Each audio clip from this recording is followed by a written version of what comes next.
Assalamualaikum warahmatullahi wabarakatuh. Innal hamdalillah nahmaduhu nasta'inuhu wa nastaghfiruh wa na'udzu billahi min shururi anfusina wa min sayyiati a'malina.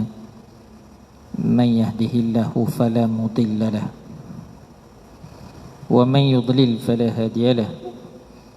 أشهد أن لا إله إلا الله وحده لا شريك له وأشهد أن محمدا عبده ورسوله. اللهم افتح علينا حكمتك وانشر علينا من خزائن برحمتك يا أرحم الراحمين والحمد لله رب العالمين. أما بعد فيا عباد الله اتقوا الله. Tuntun sidang jamaah muslimin muslimat yang dirahmati Allah. Alhamdulillah kita merafakkan setinggi-tinggi kesyukuran ke hadratnya dengan limpah kurnia izin dan inayahnya.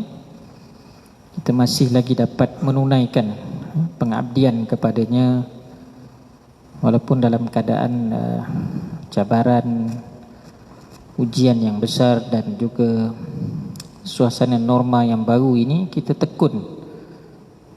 tekun mengabdikan diri, iltizam kita sungguh-sungguh untuk kita meletakkan diri kita sebagai hamba-Nya yang sentiasa bersyukur dan juga mentaatinya. Dan kita terus sambung lagi kuliah maghrib membicarakan perbahasan dalam kitab Fiqh Al-Manhaj Asy-Syafi'i. Kita masih lagi pada bab yang membicarakan pemberontakan dan hukum hakam yang berkaitan dengannya, ataupun dalam istilah syaraknya bughah. Pada siri yang lepas telah dijelaskan tentang siapakah pemberontak, kemudian hukumnya bagaimana. Kemudian dalam kitab Fiqh Al-Manhaj Asy-Syafi'i ini untuk mengisytiharkan memerangi pemberontak mesti ada syarat. Syarat-syarat pun telah saya jelaskan. Seterusnya kita sambung lagi dari segi dalil. Dalil yang mengharuskan memerangi pemberontak ini. Selepas itu kita akan masuk tentang tata cara bagaimana nak memerangi. Dia ada, walaupun ada syarat-syarat, tapi lepas tu ada tata cara dia, bagaimana nak buat. Bila dirujuk kepada kitab Fiqh Al-Manhaj Asy-Syafi'i ini, pada mazhab Syafi'i ini, dari segi jenayah hanya pemberontakan ini bersumberkan dalil Al-Quran dan juga hadis Nabi sallallahu alaihi wasallam.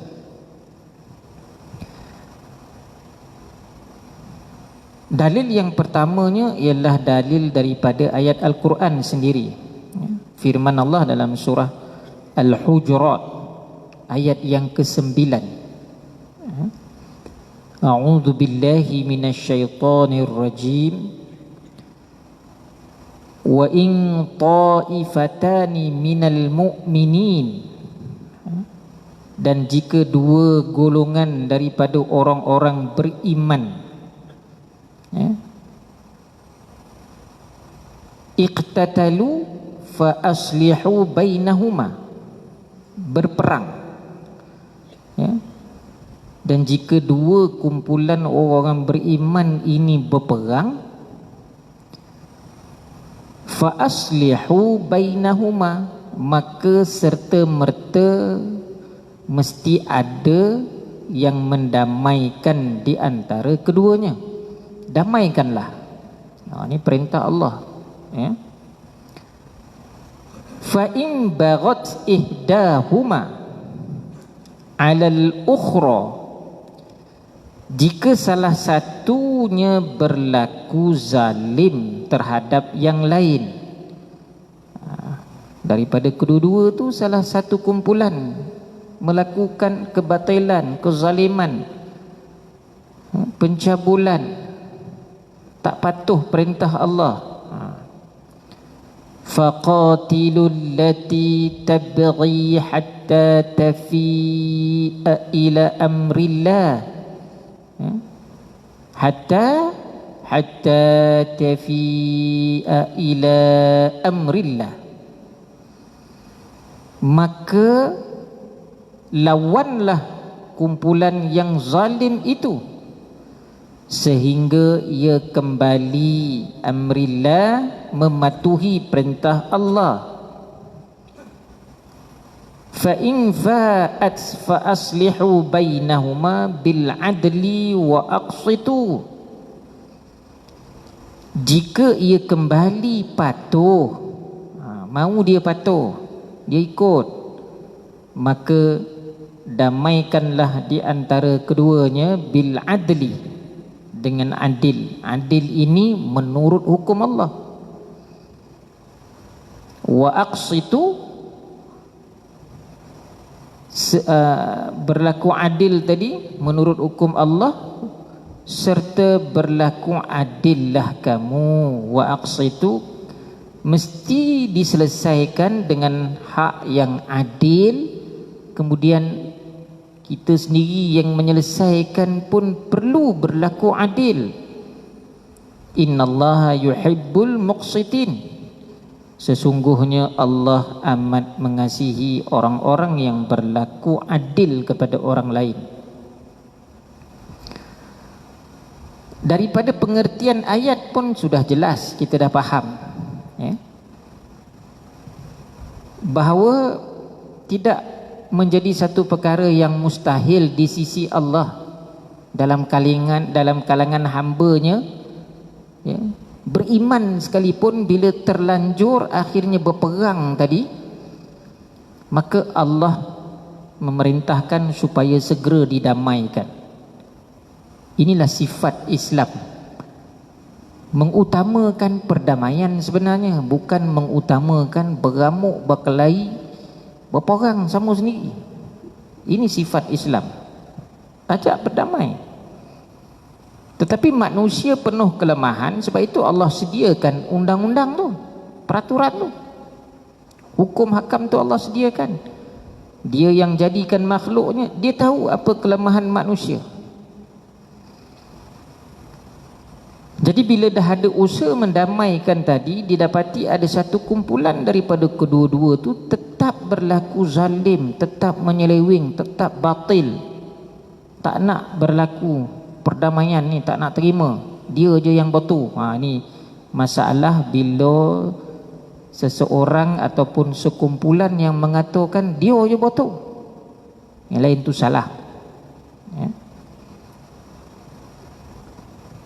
akhirnya itu boleh bawa kerosakan. Maka cara nak selesai, Allah perintahkan maknanya lawan sehinggalah maknanya mereka tunduk kepada perdamaian. Banyak perkara jugalah berlaku, bukan soal peperangan dalam hal-hal tidak puas hati, dalam berhadapan orang munafik pada peringkat awal. Kalau kita baca tafsir surah An-Nisa ayat 88 hingga ayat 91, kisah orang munafik masa zaman Rasulullah SAW, perang Badar dan perang Uhud. Di Madinah sudah ada orang yang bersifat munafik.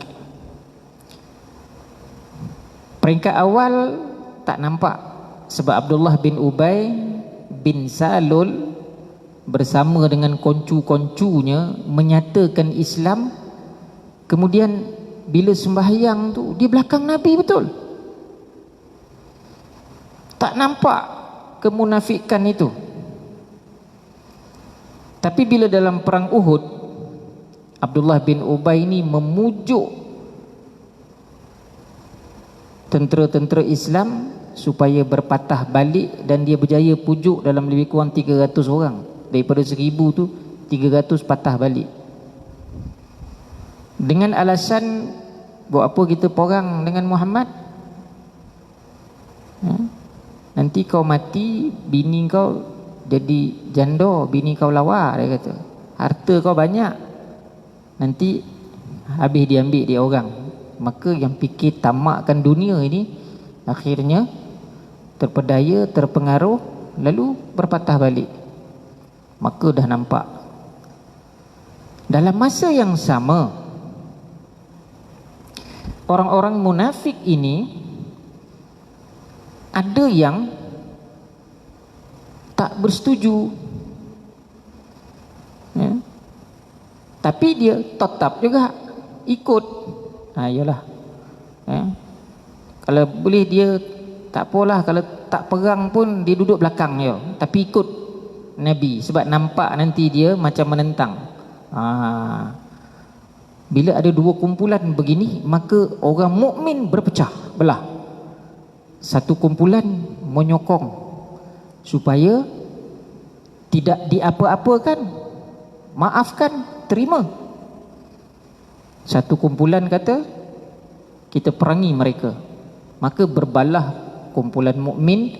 Maka ketika itu Allah turunkan ayat daripada surah An-Nisa, daripada ayat 88 sehingga ayat 90. Macam mana nak berdepan, sehingga kan Allah bertanya balik bila diturunkan kepada Nabi. Allah bertanya balik, apakah engkau nak memberi hidayah kepada mereka? Apakah engkau boleh mengubah hati mereka? Yang nak ubah hati manusia ni Allah, hidayah Allah bagi. Jadi manusia berbalah. Ketika itu orang beriman berbalah. Macam mana? Lalu Allah tetapkan ketika itu perangi mereka. Perangi. Tetapi Allah bagi peringatan, bila mereka kembali kepada Islam, maka janganlah kamu berlaku zalim. Nampak?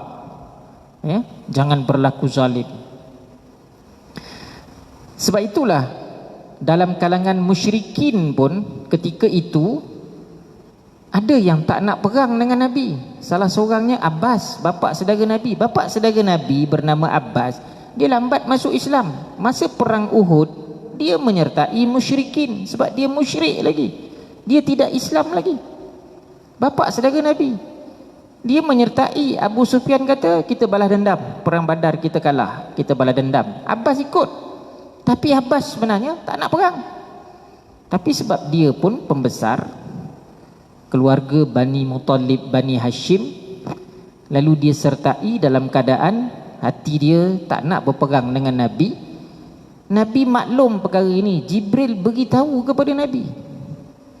Lalu Nabi perintahkan para sahabat, jangan bunuh bapa saudara aku Abbas, tangkap dia. Tangkap. Ya? Jadi maknanya pada masa itu apabila memang hati dia tak nak perang, jangan bunuh. Walaupun dia musyrik, walaupun dia munafik, bila dia tak nak perang dan dia nak kembali, jangan bunuh, jangan berlaku zalim. Hari ini orang nak bertaubat, nak kembali ke jalan benar, kita titik dia tak boleh pakai lagi dah. Tak bagi peluang dia memperbaiki diri. Kita mudah hukum orang macam itu, ya. Kalau benar-benar dia nak bertaubat, bagi dia peluang, ya. Jadi bukanlah kita yang mudah nak menghukum, ya. Ada panduan yang Allah beri. Maka begitulah menghadapi pemberontak, ya. Allah bagi peringatan ini dengan ayat yang panjang itu. Suruh maknanya lawan, tetapi Allah menetapkan juga sebagai penyelesaiannya bila mereka nak berdamai ini tadi, maka berlaku adil.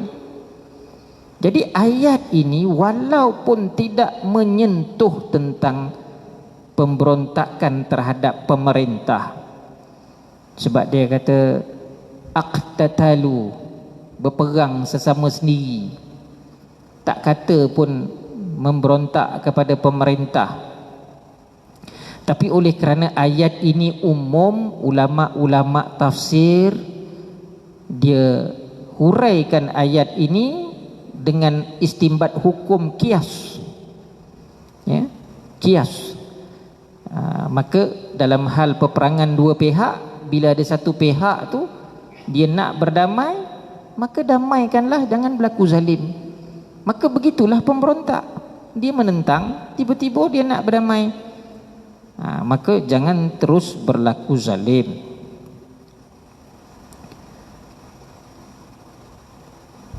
Kenapa begitu? Kerana apabila peperangan dituntut agar dilancarkan kepada orang yang melampaui batas, kumpulan yang melampaui batas, tuntutan untuk memerangi pemberontak terhadap pemerintah sudah tentu lebih utama. Ini kias ni tadi. Maknanya bila peperangan dua pihak orang Islam berlaku, dituntut supaya jangan melampaui batas, damaikan. Jangan satu pihak yang sepatut jadi orang tengah bunuh dua-dua kumpulan, hancurkan dua-dua kumpulan, nak berapa orang bona katakan, damaikan dulu. Bila dah tak boleh tadi, maka perangi. Bila dalam hal begitu, maka dikiaskan kepada pemberontak yang menentang pemerintah. Dua kumpulan, satu pemerintah, berlaku adil, satu pemberontak. Kias daripada ayat ini tadi, maka hukumnya diambil sama. Itu dalil Al-Quran. Hukum berdasarkan kias illah tadi, sebab. Jadi Islam ni ada kaedah, tuan-tuan. Kita jangan kata susah bana Islam ni, macam mana nak hukum, tak ada katakan. Serupa dadah. Macam mana nak hukum dadah? Dadah zaman moden ni muncul lah. Zaman Rasulullah tak ada dadah. Tambah pula sekarang ni heroin lah, morfin lah, kokain lah, syabu yang terkenal sekarang ni kan? Jadi nak hukum macam mana? Dalam Quran dah memang tak ada perkataan syabu. Hadis Rasulullah pun tak ada. Nabi qala Rasulullah sallallahu alaihi wasallam, man akala syabu, siapa yang makan syabu, tak ada. Lalu diambil kias daripada ayat arak, innamal khamru wal maisir, sesungguhnya arak, judi, tenung nasib, rijsun min amalin syaitan, sangat jijik amalan syaitan, fajtanibuh, kata Allah, maka wajib kamu jauhi. Maka arak itu diambil, kenapa? Dia merosakkan, sebab fikiran menjadi hilang, mabuk. Ya, bila mabuk, maka berlakulah perkara-perkara jenayah. Orang mabuk tak sedar diri, dia bunuh orang, dia rogol orang dan sebagainya.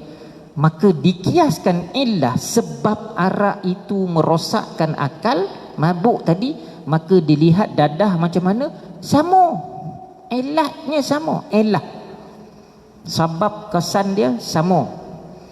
Maka ulama pun istimbat hukum berdasarkan kias sebab yang sama tadi.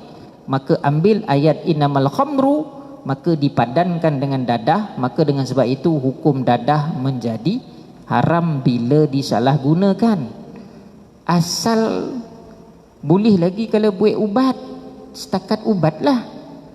Kalau dah lebih, ini dia ubat, dicampur pula ubat tu.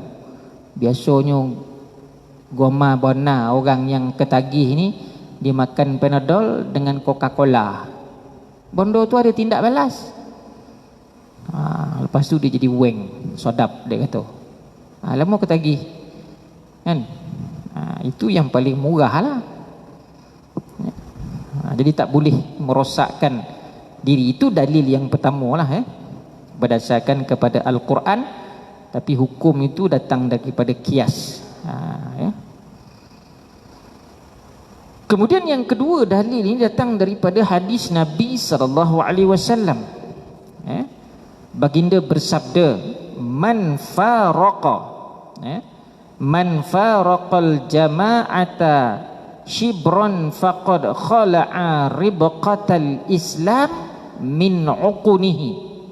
Hadis ini adalah riwayat daripada Abu Daud dalam kitab dia, Sunan Abu Daud, dalam bab memerangi Khawarij.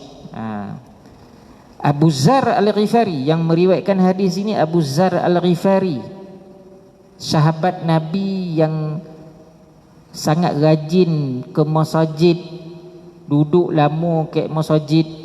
Abu Zar Al-Ghifari ini beribadah, banyak lagi dia beribadah di masjid daripada buat perkara lain. Sebab itu bila sahabat-sahabat dilantik menjadi gubernur, dihantar ke Yaman, dihantar ke Syam, hantar ke Mesir, hantar ke Kufah, ke Basrah, jadi wakil Nabi ke sana. Abu Zar Al-Ghifari dia datang jumpa Nabi, dia kata, ya Rasulullah, semua kawan-kawan ni dapat jawatan gubernur, wakil, saya tak ada jawatan kau. Lalu Nabi khabar dekat Abu Zar Al-Ghifari, dia kata, jawatan bukan diminta-minta, engkau sangat lemah, dia kata. Nabi kata, engkau lemah Abu Zar. Dia tahu Abu Zar ni bukan jenis orang mentakbir, dia bersifat tasawuf. Dia banyak duduk di masjid. Sebab itu bila zaman Muawiyah bin Abi Sufyan, bila dia jadi khalifah, Abu Zar dan Abu Ad-Darda, jenis orang suka kat masjid ni tadi, ada fitnah mengatakan bahawa Abu Zar ini disingkirkan oleh Muawiyah. Tidak, Abu Zar bina masjid yang lebih besar. Kemudian dia minta Abu Zar dan juga Abu Darda supaya sentiasa memakmurkan masjid ini, jadi imam, bagi ilmu, buka kuliah ilmu. Jadi dia makmurkan masjid dengan pengisian begitu. Maka dia tak mampu untuk mentakbir, tak mampu jadi orang politik ketika itu. Sebab Nabi dah sebut, engkau lemah wahai Abu Zar. Ini Abu Zar yang riwayat hadis ini. Man faraqal jama'ata, kata Nabi, sesiapa yang memisahkan diri, man faraqal jama'ata, daripada jamaah, shibron, walaupun sejengkal, faqad khala'a, dia telah mencabut ribqatal Islam, ikatan Islam. Ikatan ni kukuh, min unuqihi, daripada lehernya. Ini Nabi sebut. Apa yang dikatakan jamaah ini?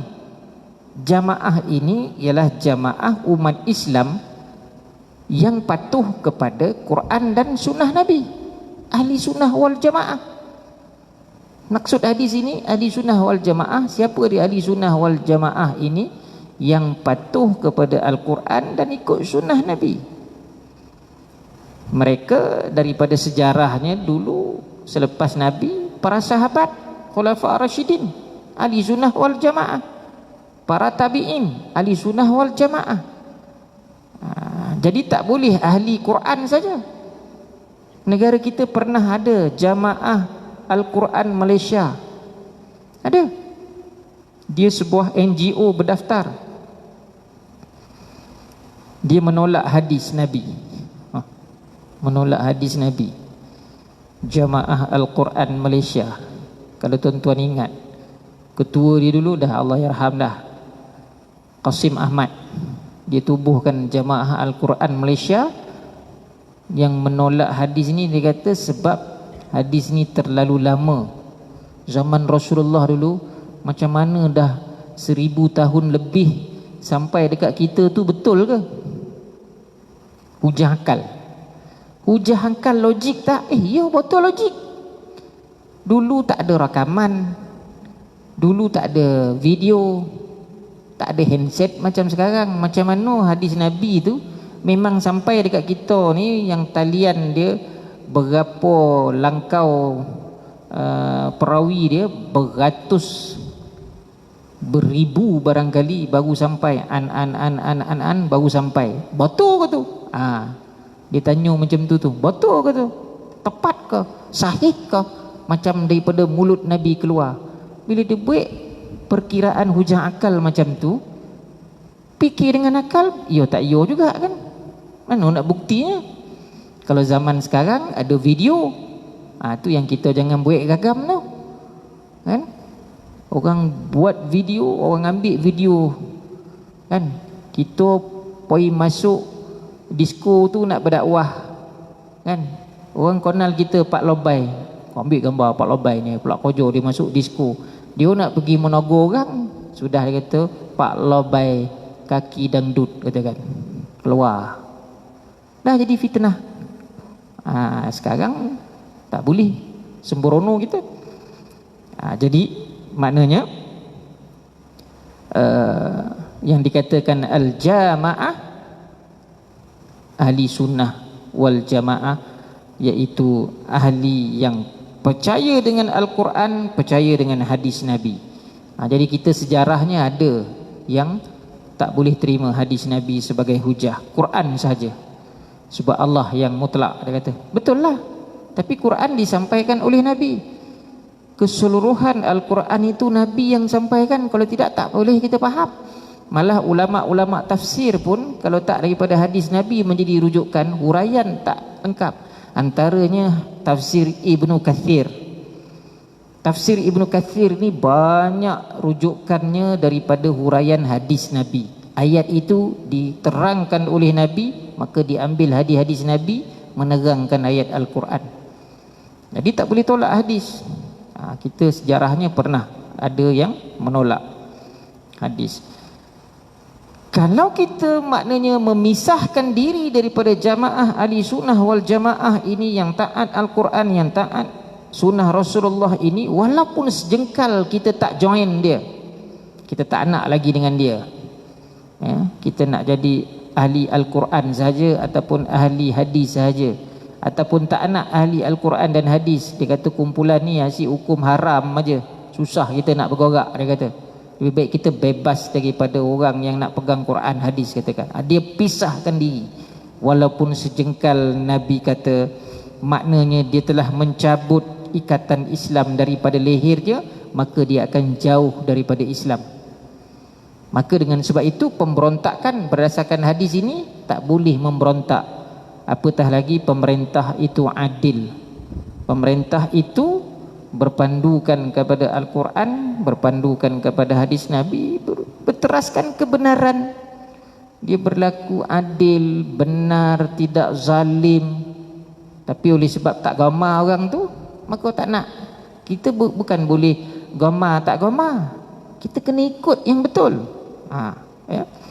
Sebab itulah hadis ini menjadi dalil yang kedua kepada hukum untuk memerangi pemberontak. Maka para ulama menjelaskan daripada ayat Quran dan hadis ini, hikmah maknanya pemberontak ini diperangi,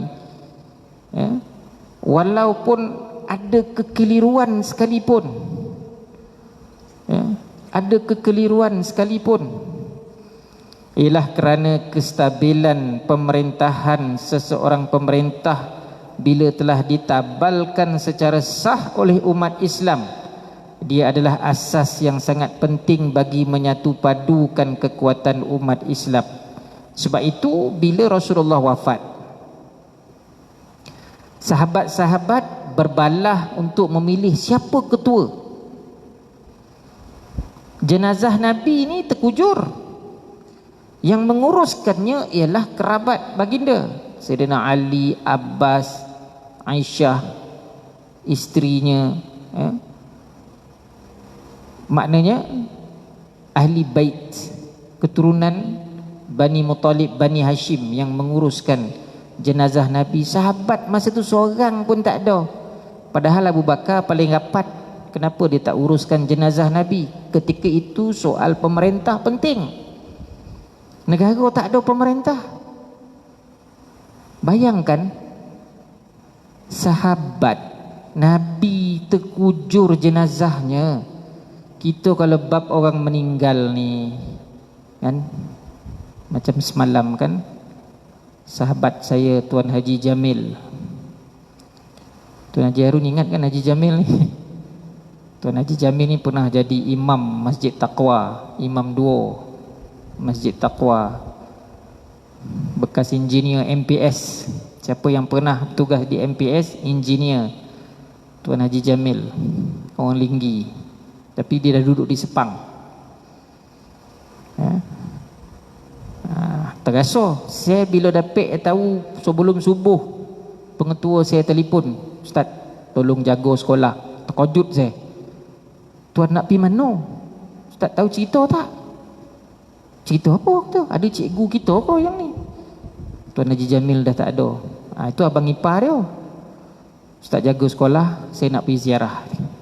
Saya nak ya pergi. Saya rapat dengan Haji Jamil. "Tak apa Ustaz, Ustaz jaga sekolah dulu." Saya jagalah sekolah. Bos tak ada, kita lah jadi bos. Semalam dia meninggal kemarin, semalam baru saya ziarah bersama dengan Ustaz Khazri dan Ustaz Saiful. Sebab balu dia Hajah Rohani menyebut-nyebut, "Ustaz Fizi tahu tak? Ustaz Khazri tahu tak? Ustaz Saiful?" Padahal saya dah tahu, saya dah khabar pagi-pagi kat kawan-kawan. Tapi bila dia menyebut tu, sebab orang rumah saya pergi, orang rumah pun bagi tahu balik tu, dia nyebut-nyebut Ustaz Saiful, Ustaz Saiful. Dia menyebut ustaz-ustaz sekolah Syam. Anak-anak dia semua sekolah Syam. Sudah semalam pergi. Kan? Itu sifat kita bila orang meninggal. Ini Rasulullah meninggal. Bila Rasulullah meninggal, sepatutnya sahabat tak buat kerja lain dah. Pergi menghadap. Pergi menghadap. Tak ada. Sahabat dekat balai Baitur Ridwan. Orang Ansar dan Muhajirin berbalah siapa nak cari pengganti. Maknanya soal pemerintah itu fardu ain. Soal pemimpin nak dipilih fardu ain. Soal menguruskan jenazah fardu kifayah, walaupun itu jenazah Rasulullah. Fardu ain dengan fardu kifayah, mana nak dulu? Fardu ain. Lantik dulu pemimpin. Sebab tu negara tak boleh tak ada ketua. Kita merasa sekejap tuan-tuan. Tapi tak boleh cerita lebih-lebih. Masjid rekaman pun ada. Kita merasa sekejap sebab tak pernah berlaku tempoh macam ni, kan? Tak pernah berlaku. Perdana Menteri letak jawatan, melainkan dah ada pengganti. Tak ada, kan? Akhirnya sorah dekat pemerintah negara. Pemerintahnya ialah yang di Pertuan Agong, atas budi bicara baginda berdasarkan perlembagaan. Siapa nak pilih? Tap dah terpilih. Dah masuk Isyak. Tak habis ni. Minta maaf lah tuan-tuan. Kita ikut SOP kan. Saya nak kaitkan tadi pemerintah fardu ain. Jadi bila pemerintah dah ada, ditabalkan sah, tiba-tiba pemberontak nak bangun memberontak dengan senjata. Kono lawan tak? Kono atasi. Itu yang kata berdasarkan kepada uraian hadis. Saya sikit lagi lah sebagai penutup tuan-tuan. Maknanya inilah asasnya apabila Allah memerintahkan hamba-Nya yang beriman, iaitu umat Islam ini sebagai hamba Allah yang beriman, supaya taat setia kepada pemerintah yang adil, yang betul. Kalau ada pun benda yang tak betul, tegur cara yang betul. Bukan pergi ambil pistol kita pergi rampas kuasa. Nak letak jawatan tidak, katakan. Bukan begitu. Hari ini pun parti-parti politik tak boleh bangun dengan senjata. Masing-masing kita guna senjata lah. Payah sangat katakan. Guna senjata. Boleh tak dari segi syarak? Tak boleh. Sebab ada peraturan-peraturan yang melayakkan macam mana pentadbiran kerajaan itu dilantik dan diuruskan. Jadi kesetiaan itu satu perkara yang utama. Melainkan apabila pemerintah memang dah menyeleweng bona katakan, itu lainlah ceritanya. Maka atas dasar ini menjadi kewajipan kepada seluruh umat Islam. Dalam penjelasan oleh Imam Asy-Syafi'i untuk mentaati pemerintah walaupun dia seorang yang dikatakan tak eloklah, tak baik, katakan. Pada keadaan itu, sebab untuk keseluruhan umat Islam, ya, maknanya kalau dia yang tak betul sangat, dengan sebab dia seorang tak betul, maka ada cara macam mana nak ganti dia. Jadi bukan memberontak cara yang, ya, berperang tadi. Walau bagaimanapun ketaatan yang diberikan tadi mestilah bukan kepada perkara maksiat, maka kepada perkara maksiat kita kena firm lah. Bila tak boleh, tak boleh lah.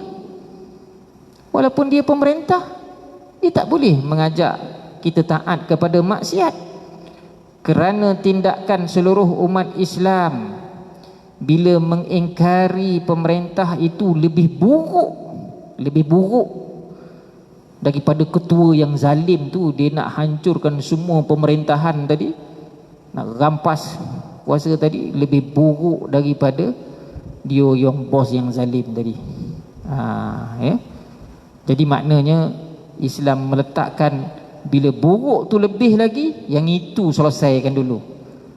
Lepas tu baru buruk yang kacik ni diselesaikan pula. Jadi bukan makna tak diselesaikan. Sebab itulah Allah Subhanahu wa taala memerintahkan agar pemerintah memerangi kumpulan pemberontak tanpa mengambil kira ijtihad dan sandaran mereka, kerana ketaatan mereka kepada pemerintah, ya, perintah daripada pemerintah ini lebih penting daripada mereka berpegang dengan ijtihad mereka sendiri. Ya. Mungkin kono dengan suasana semasa kita renung-renungkan. Jadi tuan-tuan, insya-Allah lepas ni saya akan sambung lagi pada siri yang akan datang, macam mana tata cara garis panduan nak memerangi pemberontak ni. Hukum dah ada, syarat dah ada, cara-cara macam mana? Maknanya boleh ke terus pergi seorang ni ke? Ataupun boleh ke berunding dulu ke? Apa dia caranya? InsyaAllah, ya, kita akan sambung sebab perbahasannya masih panjang lagi, ya, panjang lebar tentang pemberontak ini. Ya. Jadi segala yang baik itu saya tangguhkan dulu tuan-tuan. Segala yang baik anugerah Allah Subhanahu wa taala. Sebarang kekurangan marilah sama-sama kita pohonkan keampunan daripadanya. Kita tutup dengan doa tasbih kafarah bacaan daripada suratul Asr. Bismillahirrahmanirrahim. Subhanakallahumma bihamdika asyhadu an la ilaha illa anta nastaghfiruka wa natubu ilaik.